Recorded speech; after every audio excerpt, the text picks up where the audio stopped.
Hey, it's Keith. Have you ever thought about creating your own audio drama? Ever wanted to make your first episode of something? Then you should know about the Audio Drama Lab. It's a Discord-based resource for audio drama development and networking.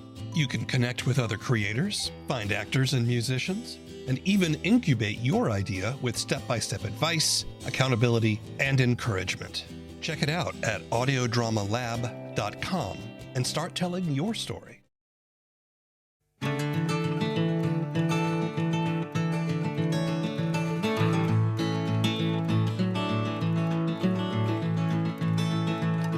Hello, and welcome to the first episode of a podcast about audio drama and the creative process.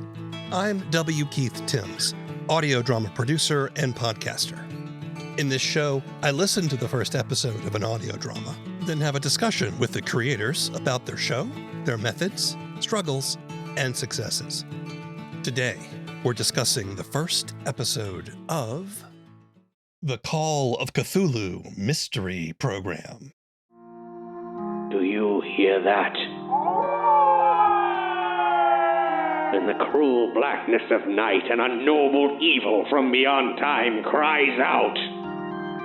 What dark deeds unfold on the streets of Arkham, and which unwitting souls, innocent or impure, will succumb to the maddening call, the Call of Cthulhu.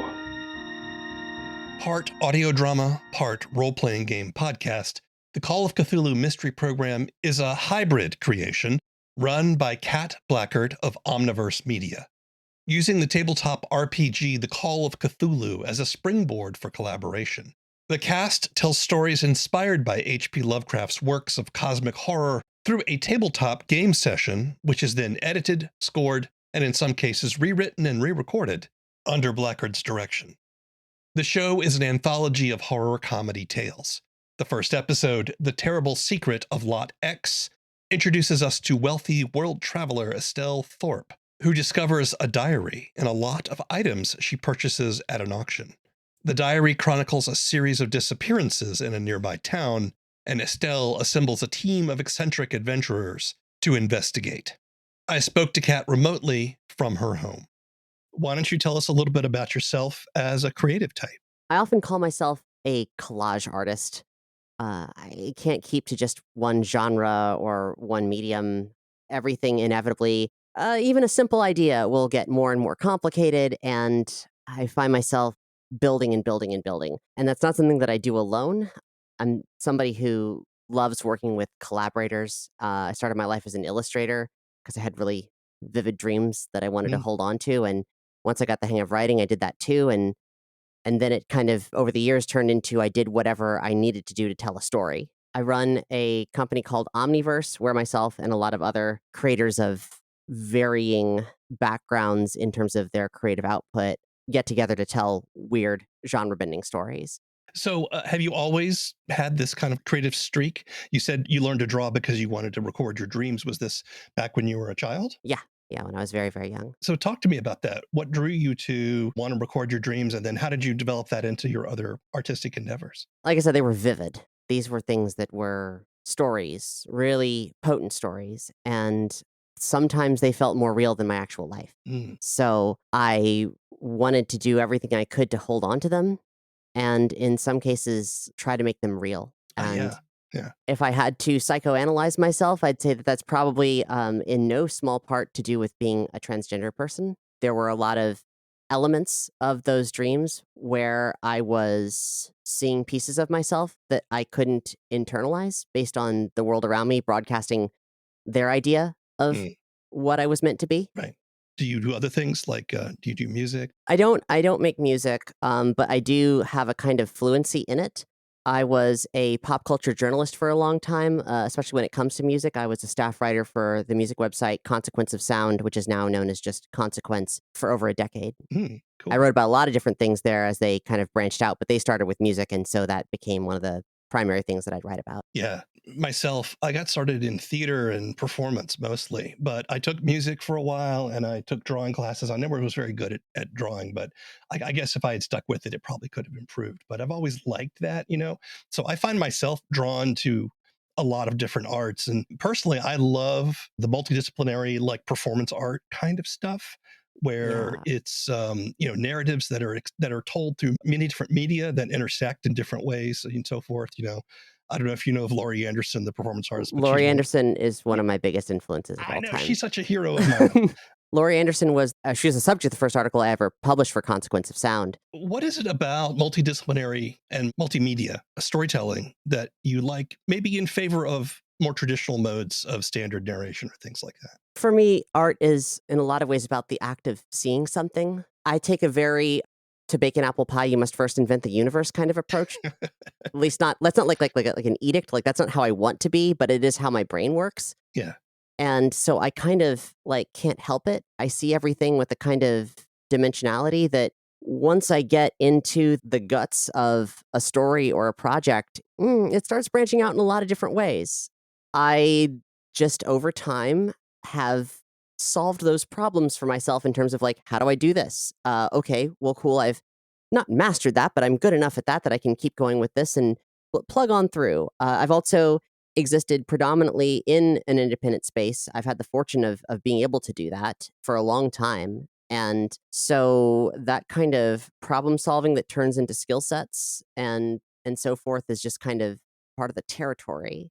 But also I do thrive on collaboration and working with others. Then we kind of inform each other's creative development in different ways.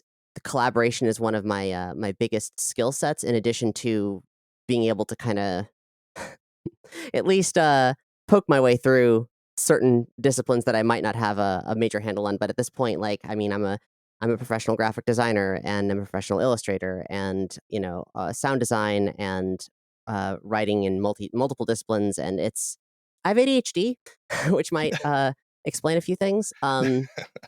So kind of jack of all trades, master of none, theoretically. Sure. Yeah. But I do my best.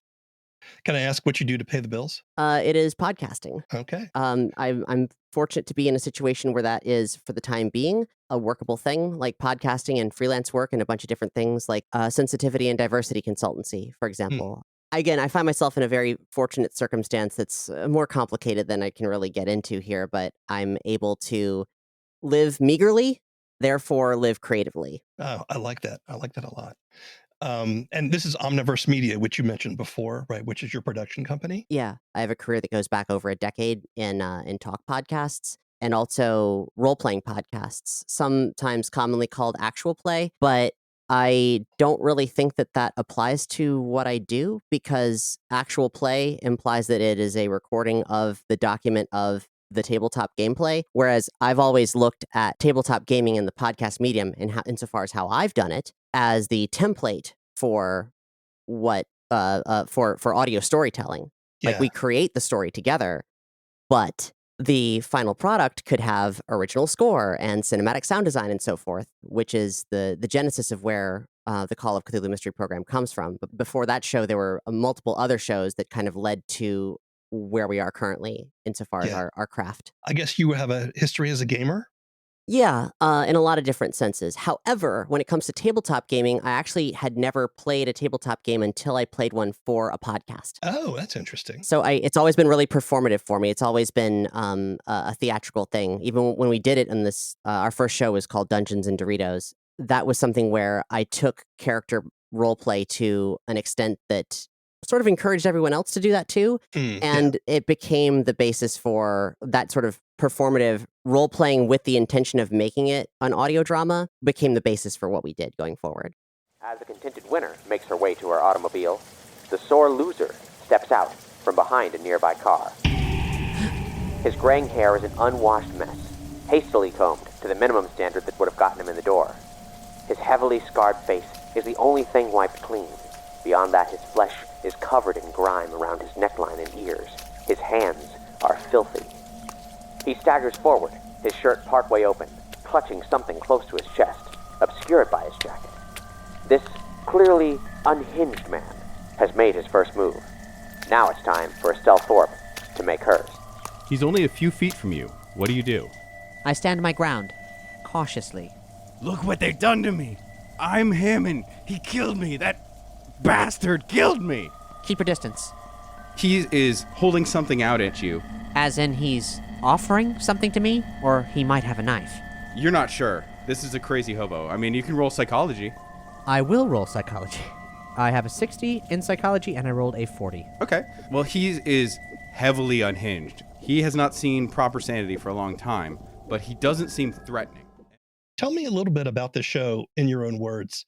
It's not quite an actual play, but it's also not quite just an audio drama either. It's kind of a hybrid, right? Yeah, I think of it as a 50-50 blend. I've been using the term RPG audio drama for a long time. Ultimately, the Call of Cthulhu Mystery Program is an anthology series where each season is a standalone story that is a horror comedy rooted in historical fiction. Thus, so far, all of our series have been set in the 1920s. And it covers a lot of genres in a way that is organic because we have folks embodying their characters. We're getting performances where the horror is visceral. These characters could die at any moment, and they're experiencing pretty tremendous things. And then also the humor is really sharp because they are trying to naturally break this tension. The jokes aren't really conceived, they happen. And as such, the stories are very interesting and winding because there are so many different voices that are collaboratively telling the story. It's based on the work of H.P. Lovecraft, who wrote some really fascinating dynamic works, but was also a deeply problematic product of his time insofar as like white supremacy and stuff. It's pretty nasty once you get into the things that he believed during the height of his career. Our show focuses on the Lovecraftian mythos through a queer lens for the most part, and maybe not explicitly in a way that's obvious, but Lovecraft's mentality was such that the average person, and in his mind, the average person was a white cisgender Christian man and a heterosexual.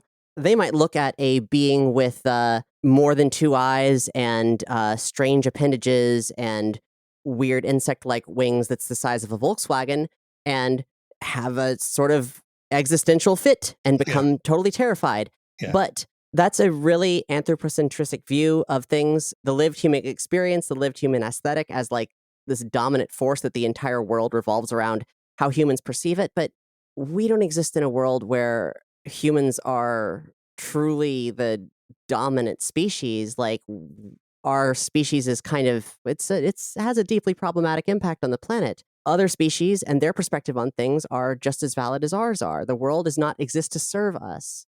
And so our show is one where, though that creature that I described might be initially troublesome, maybe it is in fact actively malicious, and that's a whole other thing, but perhaps also it is not. Perhaps it is just something that we can't understand right away. Perhaps there's a language barrier that needs to be solved. We also tell stories that involve folks from different walks of life, genders, sexualities, races, cultural backgrounds that are not represented in Lovecraft's work, though his work has been elaborated on by many, many authors. It's kind of a playground for people because what he did aesthetically was so very impressive that people want to keep building on it.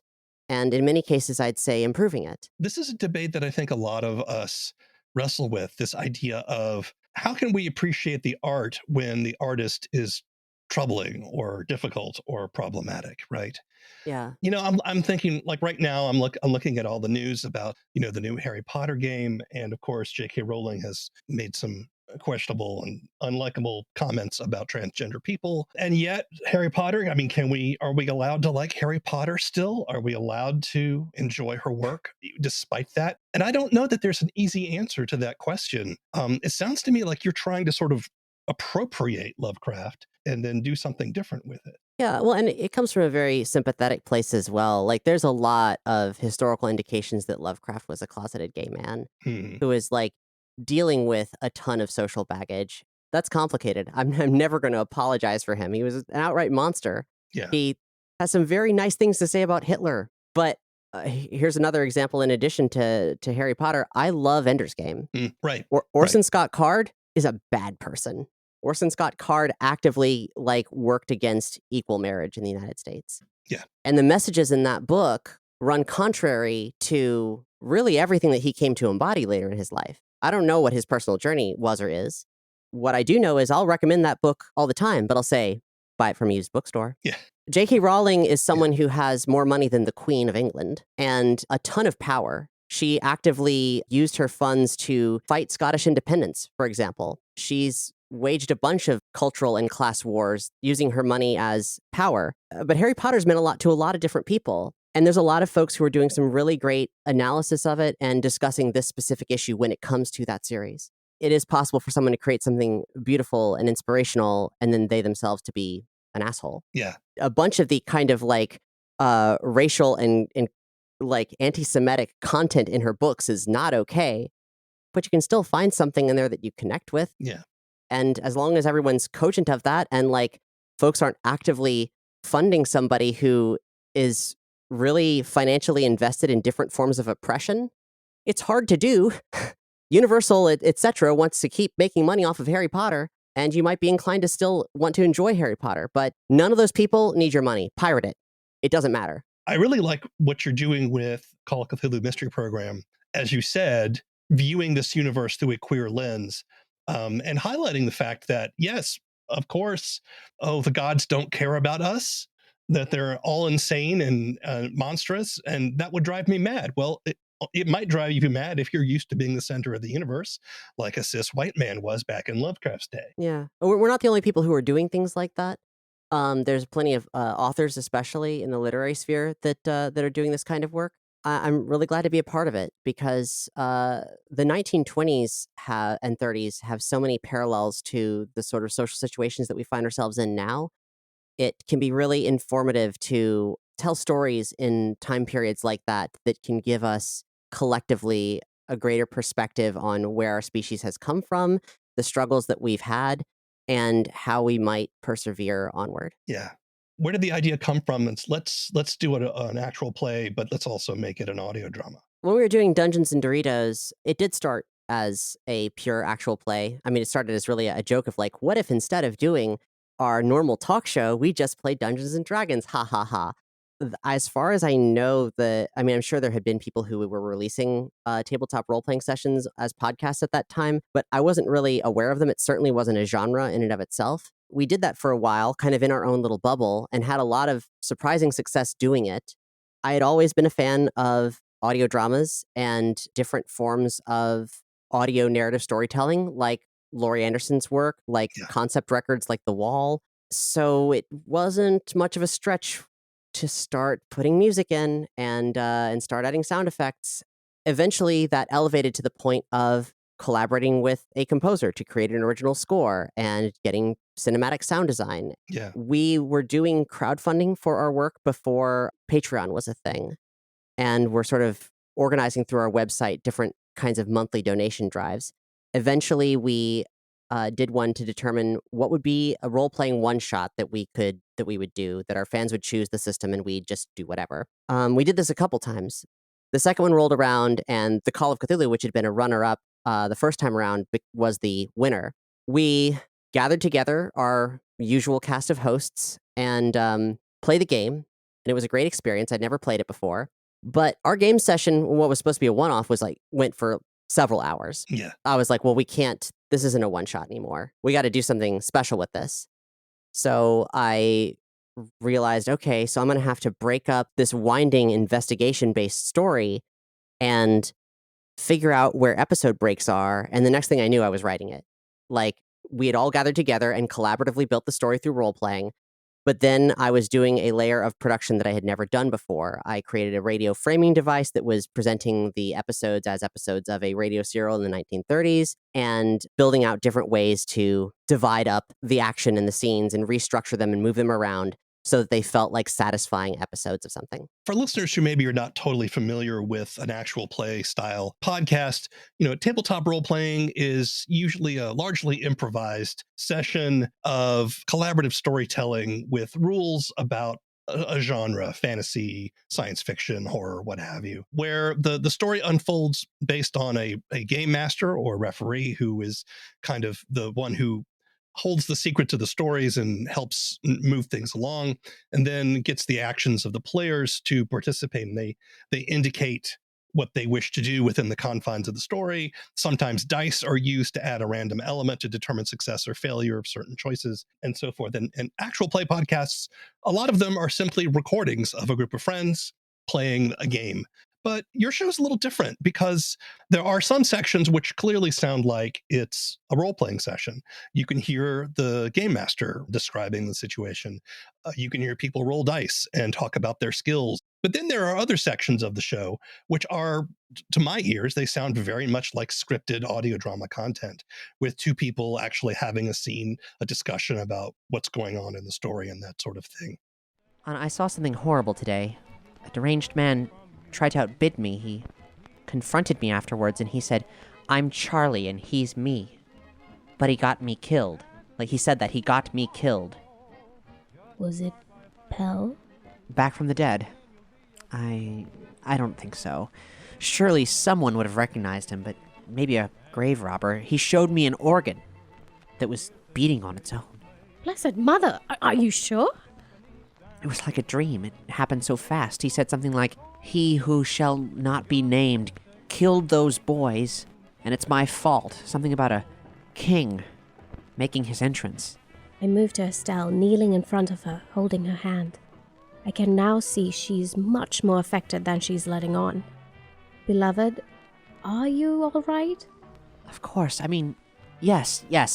This is startling and strange, but darling, we might be onto something here. This is why we came to Arkham after all. Talk to me about how the show evolved over time to get to this level of sort of hybridization. Our initial season, which is called The Black Birth, was still rooted in the idea of, well, we want to preserve the role-playing experience, but we want to add to it. We built out a more extensive original score than we'd ever had before for a single project. We really went intense with the sound design and did a lot of heavy editing, but we still kept it a bit linear. We left in more like out of character asides than we maybe would have otherwise. It was a learning process. I saw what was possible, and then what the next story that we told, which was The Terrible Secret of Lot X, the one-off was successful and more than we'd ever bargained for. So we're like, well, let's go back to this. And I said, okay, we're going to go back to it, but we're going to do it differently this time. I collaborate with the game master, or as we call it in the Call of Cthulhu, the Keeper of Arcane Lore, Luke Stram. He is ultimately the primary storyteller when it comes to writing the scenarios and creating the central narrative that binds everything together. And then I also cast all the players as people who are both actors and writers, people who are ready to embody these roles to the extent that they're making decisions that shape the entire piece. So that level of investment is really, really important to what we do. That makes it a story that is real. I'll be at the table, whether I'm a player or not, directing in some regards. I'll say, okay, well, that you kind of deliver that sort of out of character, but that should be more in character. Do it again. And it would be really great if we had a moment like this. Can we stop everything for a second and role play that? The episode that I listened to as your first is the Mystery of Lot X. But I also noticed that there is another episode which was billed as your first, called The Black Birth. Can you talk to me a little bit about why you sort of move things around a little bit in your scheduling with that? The Black Birth was our first story that we recorded, and that was done basically with the intention of being bonus content, a special. When the show took off and got its own independent lease on life, various aspects of that season stopped being relevant and stopped making sense in that context. In its original context, people knew the actors. Therefore, they kind of knew how to understand the way that they behaved and so forth. It was also not explicitly the same level of audio drama of what we have become. So there were a bunch of other decisions that I would never have made now in a million years. But then it was just meant to be an elevated version of a bunch of folks playing a game. You know, I can tell people that we are an anthology series and you can start at any season and have a great time and not need to go back. I can say that until I'm blue in the face, but that won't change the fact that people are still inclined to start at the beginning. So we made the conscious decision to move what was our second series to the front of the line, to be the experience that people get to know us through first. You say you got some coins around here? Yes, over here in this pile on this table here. Well, let me take a look at them. As you can see, they're all quite old, ranging from time periods all throughout the most prevalent eras of the Silk Road, by my guess. So there are more coins in the trunks? This is everything. This is everything Kenneth. right here. You look through the coins, and one of the coins is interesting. It looks like it's from what Estelle has marked it's from some small Southeast Asian trading outpost, and it appears to prominently feature a delicately engraved red herring. An actual fish? Yes. Okay. I wanted to make sure there wasn't some sort of a literary device on the coin. Everybody, roll your education. You all spend a lot of time really crafting the story beats. I get a sense that you've probably done retakes of lines in that you've even if not actually written out some scenes, at least said, let's do a scene with these two people talking about this, and then recorded that. It does flow very well. It's not the kind of rough-edged kind of thing you often hear with podcasts like that. Yeah, we do have extensive rewrites. Not that we're changing the flow of the story per se, but that in the process of, say, dividing a larger recording session into individual episodes, sometimes we need to move things around. There are some character arcs that I'm like, ooh, this could be so much more poignant if we are able to build on this or establish this more firmly at an earlier time. So I will do a lot of post-production writing and research. Like, the story is created collaboratively, but then I go in and spend a whole section of our development taking it apart and putting it back together again. I'll have people re-record the lines that they delivered at the table, but in a different context, segueing into a bunch of new dialogue that allows for a better rhythm, pace, further establishment of more backstory. Entire scenes will be added in if they help things coalesce more. Do you think you'll ever just write a story and not leave out the role-playing part? Yeah, that is something that we're exploring. It's weird because I recognize that I've pigeonholed my show by hybridizing these two genres. I've experienced a lot of prejudice and a lot of circumstances where I've had to defend myself because some people are vehemently opposed to, say, like actual play and audio drama existing in the same breath. And that'll usually be based on biases created by low-quality programs. Yeah. And I don't want to have to compete against that. That's a lot of my bandwidth that shouldn't be eroded. I should be telling stories. But I love what we do. I love what we create. At this point, I would hazard to say that it is absolutely indistinguishable what is actual gameplay and what is not. It is entirely hybridized. But I don't need the conceit of dice to tell the story. So what do you struggle with? I struggle with my nature to overcomplicate things. I with ADHD, it's both a superpower and also a disability. Right. My propensity towards collaboration, I've realized in hindsight, is a defense mechanism. It allows me to get things done. And being placed in, say, like a monolithic leadership role is really dangerous for me because it highlights the places where my organizational and focus-oriented disabilities break the most often. So having people that I'm bouncing off against all the time and or holding like each other mutually accountable for things, having a less of a conventional power structure, that helps a lot, but it is always difficult. I also really don't handle hustling very well or social media in general. Oh, right. Yeah. It feels like my brain is fracturing. Like I don't know how creatives exist in those spaces as intensely as they do, because I just find them so tremendously distracting. But I want my work to be appreciated. I want to increase my chances of people experiencing these stories.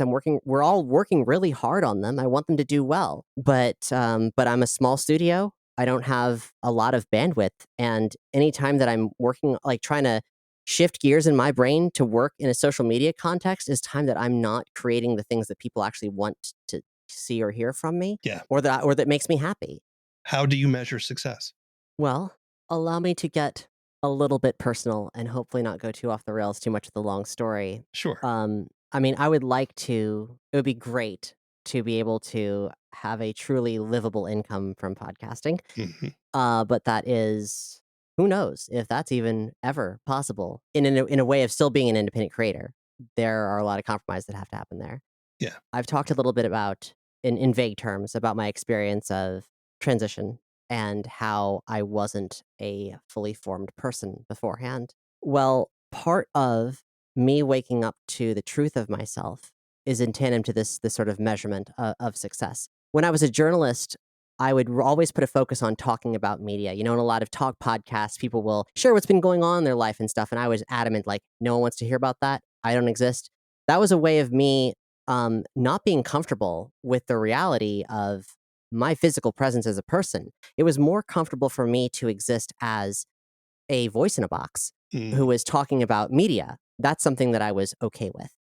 eventually, even though I had not been talking about myself, even though I had not been signaling what my reality was much, people came out of the woodworks and shared the different ways that what I thought was a relatively pointless talk show had helped them, the different times that they'd been in dire situations and the show had lightened their day, or the different ways that they'd made connections with people through the show or because of the show, different kinds of bonds that they'd formed. And it was easy for me to dismiss the work that I was doing up until that point. And then I realized that it was real. And that started to change things, especially as I started to change and started exploring my gender in different ways that I didn't talk about because I still wanted to be as invisible as possible. But eventually, because I was doing conventions and being out and about as the job required, folks could see that I was not quite what they may have assumed that I was. And that was particularly empowering for some folks and led to a lot of conversations where I saw that I didn't feel like I was trans enough. I thought that like I had given myself I had a lot of internalized transphobic thoughts that kept me from acknowledging the truth of myself. And that's a really complicated discussion that I'll just gloss over here. But the important part is that when people started sharing with me the ways that the conversations I was having, even though I wasn't directly addressing what was going on with me, they still saw that it was a part of it. They still saw a part of like who I was and how I was expressing that in a positive way, in a way that made a difference to them. Seeing myself through them, even though I wasn't offering the full extent of myself in any regard, was a part of me seeing myself at all. So since then, from those respective launching points that prompted my own growth, that's always been a source of success for me. Like, I know that if I'm putting out work and I'm doing it honestly, if I'm telling stories that I'm passionate about, if I'm making things that I would like to see in the world, and I'm doing it in a way that is kind and thoughtful as I know how to do, then somebody somewhere is having a positive experience. And even if I don't know about it, that I've done enough. I could die right now and I will have done enough. So I'll just keep trying to tell stories as best I can, and whatever quote unquote success in terms of sustainability, survivability that I'm able to get, that's fine. Dear friends, all of you have expressed to me at different points in time a certain degree of curiosity in the unusual, in the strange circumstances and eldritch secrets woven into the very fabric of New England, and especially Arkham. Well, it just so happens that yesterday I stumbled upon something of a genuine mystery. And I caution you, it is not for the faint of heart. I love mysteries. Well, let's hope this one does the trick then. The Call of Cthulhu Mystery Program has evolved the actual play podcast format, turning the events of a play session into raw material for a more polished product, while preserving the surprises of improvisation and the familiar setting for fans. You can listen to the Call of Cthulhu Mystery Program on most major podcast platforms, or see our show notes for more information. The First Episode of is written and produced by W. Keith Timms. All the opinions expressed in this show belong to the people who expressed them, and not necessarily to anyone else. The theme song is Mockingbird by David Mumford. This show is a production of Alien Ghost Robot Creative Media. If you want more information, want to sign up for our newsletter, or are an audio drama creator and would like to be on the show, visit our website at TheFirstEpisodeOf.com. We're happy to be a part of the Audio Drama Lab, a Discord-based resource for audio drama development and networking. Check it out at audiodramalab.com. Keep telling stories. It's the only way we're going to get out of this mess. Until next time. I know you got questions about him. Where did he come from? How did he do all those things they say he did? Was he a terrorist? Was he crazy? Was his skin really blue? Well, I'll tell you what I know. I was there with him, driving through the back roads under the stars. I was witness to wonders and miracles, and to the darkness that's coursing through the veins of our country. He came to fight it in his own strange way, but no one leaves that fight unchanged. Not even Rael. People ought to know the truth. And I was there. The Book of Constellations is a down-to-earth sci-fi road trip. It's audio fiction, and you can find episodes at bookofconstellations.com or wherever you get your podcasts.